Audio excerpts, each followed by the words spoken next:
When I was 13 years old, one of my school teachers took us on a day trip to Cardiff University, and we went to a public lecture on ergonomics. To be honest, I had no idea what ergonomics was. I'd never heard of it. But as the talk unfolded, I was fascinated as the speaker described how chairs could be designed by understanding the physiology of people, and how knowing about the mechanics of sitting and standing and how knee joints work and the average distance between knee and hip joints, chairs could be built that were easier to get in and out of and more comfortable. The talk finished with a promise of a future where design and ergonomics went hand in hand, and where everything we used, not just chairs, would be fit for purpose and support the people it was intended for.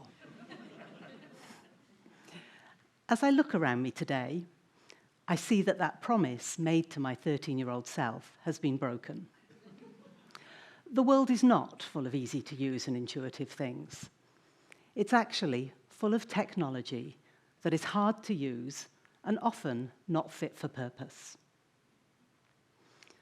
I seem to spend increasing amounts of time trying to get the very technology designed to make my life simpler actually work properly.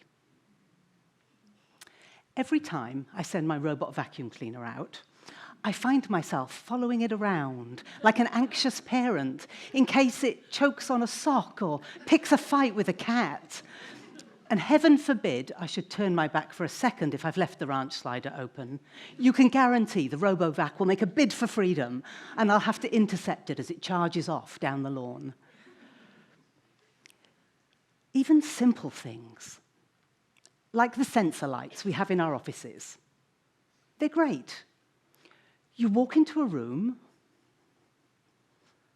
and the light comes on. And then 15 minutes later, you find yourself doing the dance of, I'm still here, to get the light to come back on again because you've been sitting still for too long.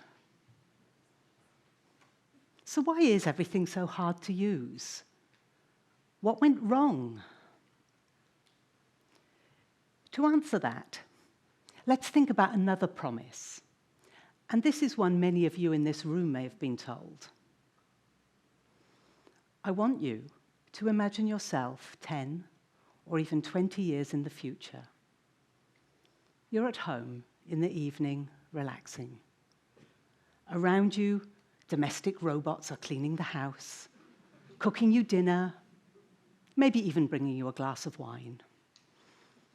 And as the evening gets later, your home starts to automatically dim the lights, raise the temperature in your bedroom, play soft music, and gently transition both you and your surroundings into sleep mode.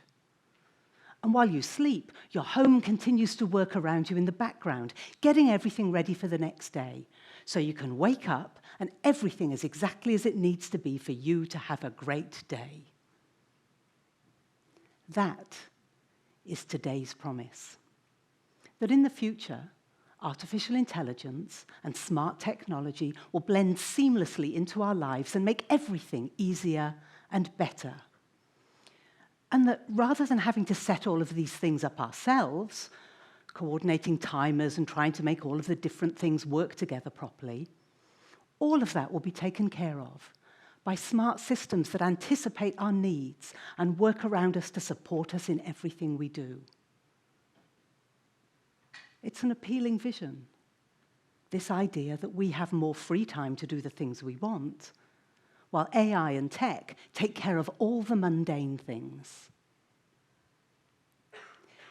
Now let's go back to that future smart home, and I want you to imagine yourself the next day.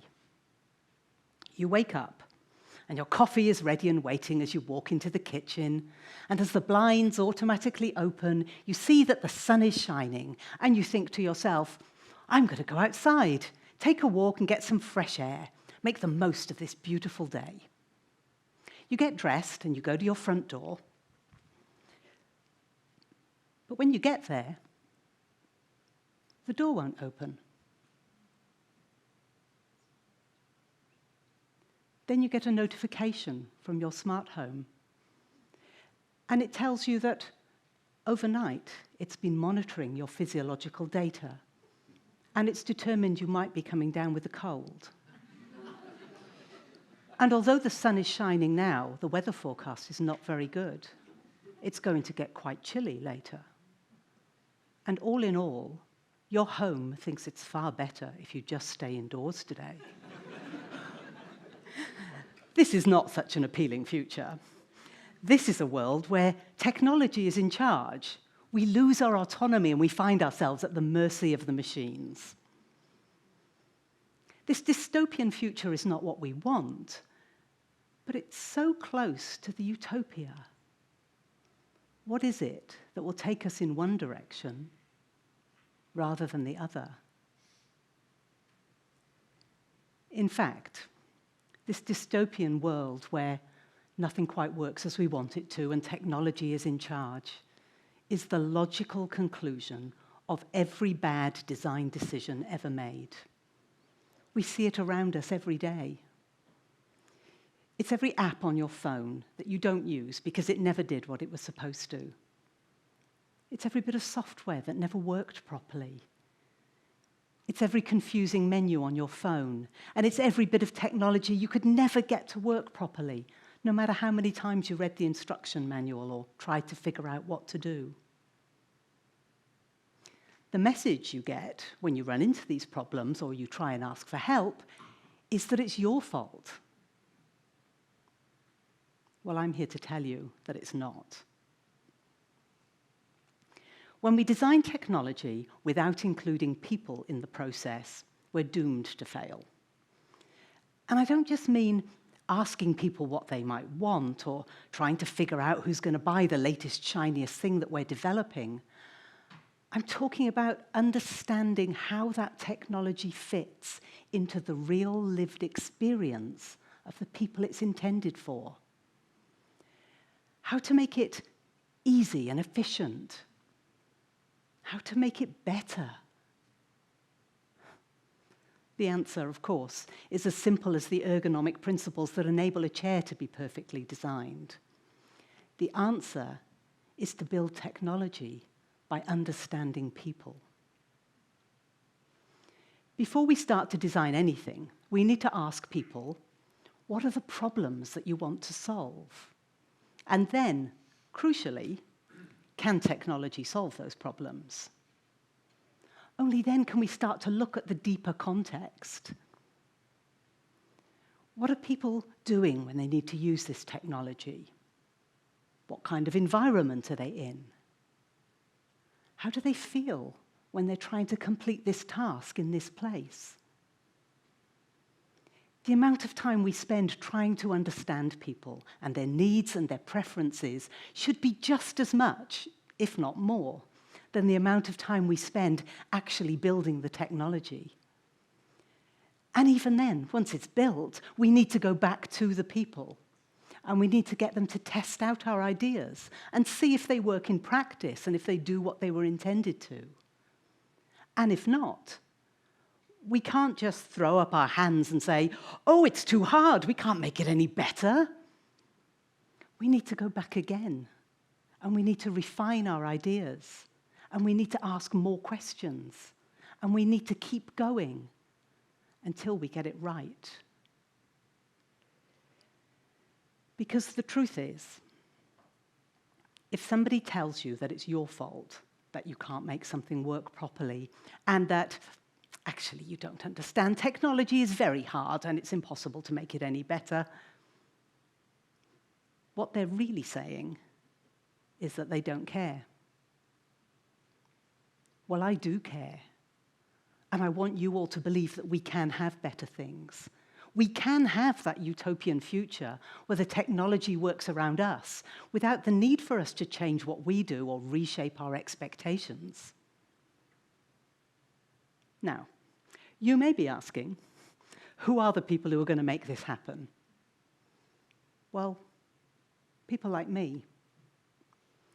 People who believe that human-centered computing and human-centered design are the most essential skills we can teach to the next generation. But equally important are people like you, because now you know the truth. Now you know that the next time someone tries to fob you off with some bit of software or some bit of tech that is really not very good, and they try and persuade you that if you spend enough time trying to get used to it, it will be fine. Now you know that you can just say, no, that's not good enough. And the reason that what they're trying to give you is not very good is not because it's too hard. It's because they need to do better. Between us, we can drive the momentum and we can spread the word that we deserve better. And we can have better. And to get there is the simplest thing in the world. It's by remembering that people are the most important part of any technology. By keeping people at the center of everything we do, we can build better things. And we can finally keep that promise to my 13-year-old self.